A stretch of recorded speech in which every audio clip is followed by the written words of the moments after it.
चलिए x की value को पता करते हैं।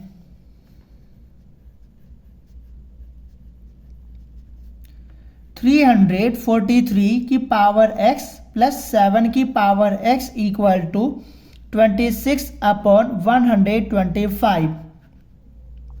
343 को हम लिख सकते हैं 7 की पावर 3 की होल पावर x प्लस 7 की पावर x इक्वल टू 26/125। अब इसके पावर को हम इंटरचेंज कर देंगे तो हो जाएगा 7 की पावर x की होल पावर 3 प्लस 7 की पावर x इक्वल टू 26/125। अब हम लेट कर लेंगे, लेट 7 की power x equal to m। अब इस 7 की पावर x की जगह हम सब्सटीट्यूट कर देंगे m को, तो ये हो जाएगा m की power 3 plus m equal to 26/125। m की पावर 3 प्लस m इसको इक्वल किधर लाएंगे तो हो जाएगा -26/125 equal to 0। m cube plus m इसको हम ब्रेक कर लेते हैं तो हो जाएगा -1/125 -25/125 इक्वल टू 0। और यदि आप इन्हें सॉल्व करेंगे तो आपको दोबारा यही प्राप्त होगा। m की पावर 3 प्लस m माइनस 1 की पावर 3/5 की पावर 3, क्योंकि 1 की पावर 3 को हम 1 लिख सकते हैं, कोई फर्क नहीं पड़ेगा, -25/125 इक्वल टू 0। m की पावर 3 इसको हम इधर लिख लेते हैं -1/5 की होल पावर 3 और प्लस m -25/125 इक्वल टू 0। और ये बन चुका है a cube minus B cube का फॉर्मूला। तो यदि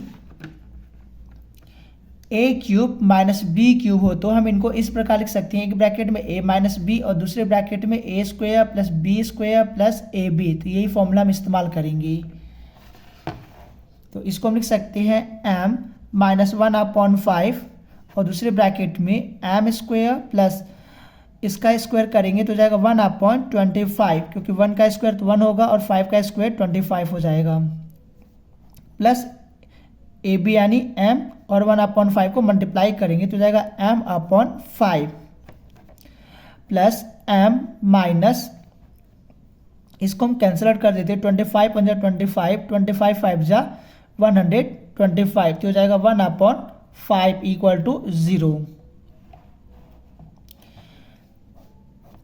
अब ये और ये एक जैसे हो गए तो इन्हें हम कॉमन ले सकते हैं, तो हो जाएगा m -1/5 कॉमन ले लिया तो दूसरे ब्रैकेट में क्या होगा m square plus 1/25 plus m/5 और प्लस 1 इक्वल टू 0।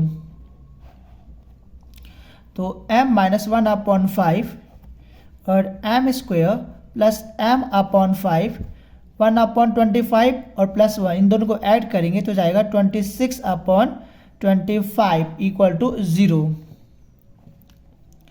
अब m -1/5 इक्वल टू 0 या m square plus m/5 plus 26/25 equal to 0।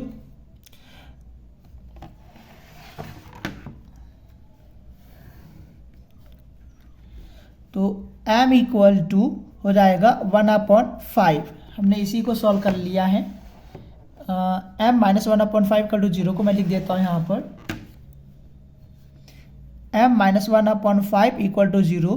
तो -1/5 को इक्वल के इधर लाएंगे तो जाएगा 1/5 और m square plus m/5 plus 26/25 equal to 0। इन्हें एलसीएम लेके हम सॉल्व कर लेंगे तो हो जाएगा 25, तो जाएगा 25 m square plus 5m plus 26 equal to 0। Cross multiply कर देंगे तो हो जाएगा 25 m square plus 5m plus का 26 इक्वल टू 0, यानी 25 का मल्टीप्लाई 0 में करेंगे तो 0 हो जाएगा।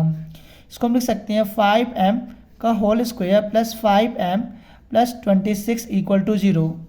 यहाँ पे हम लेट कर लेते हैं, late 5n equal to n तो ये हो जाएगा एन स्क्वायर, जहाँ जहाँ पे 5m है उसकी जगह हम n रख देंगे, तो n square plus n plus 26 equal to 0। तो ये तो बन गया, क्वाड्रेटिक इक्वेशन बन चुका है। तो यहाँ पे हम चेक कर लेते हैं पहले डिस्क्रिमिनेंट कि इसका जो सॉल्यूशन आएगा वो रियल आएगा कि नहीं आएगा। तो d equal to B square minus 4ac equal to B की जगह रखेंगे 1 और इसकी पावर 2 माइनस 4 मल्टीप्लाई ए की जगह हम रखेंगे 1 मल्टीप्लाई सी की जगह हम रखेंगे 26 इक्वल टू 1 का स्क्वायर 1 होगा माइनस इनको मल्टीप्लाई करेंगे तो 104 आएगा और इनको सॉल्व करेंगे तो आएगा माइनस 103 जो कि लेस देन 0 से। और यदि कोई डिस्क्रिमिनेंट लेस देन 0 हो जाए तो उसका कोई सा भी रियल सॉल्यूशन नहीं होता, तो इसको हम रिजेक्ट कर देंगे।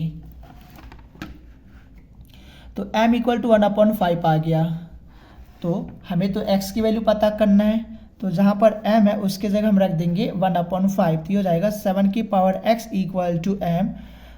तो 7 की power x equal to m की जगह हम रख देंगे 1/5। अब हमें तो x की वैल्यू फाइंड आउट करना है, तो बोथ साइड हम क्या करेंगे, लॉग ले लेते हैं। तो लॉग 7 की power x equal to log 1/5, इसकी पावर x है तो x को हम आगे लिख लेंगे, यानी x log 7 equal to log, इसको हम लिख सकते हैं 5 की पावर -1। तो ये हो जाएगा x log 7 इक्वल टू, तो इसकी भी पावर है यहाँ पर आ जाएगा आगे, यानी -1 log 5। तो x equal to minus log 5 upon log 7। और यदि log a to the base b हो तो हम इनको इस प्रकार लिख सकते हैं log a upon log b। तो इसको भी हम लिख सकते हैं इस प्रकार, तो ये हो जाएगा minus log 5 to the base 7। तो x equal to minus log 5 to the base 7, तो ये इसका फाइनल आंसर है। तो आशा करता हूँ कि आपको समझ में आया होगा, और यदि नहीं समझ में आया होगा तो आप हमें बता सकते हैं। तब तक के लिए थैंक यू।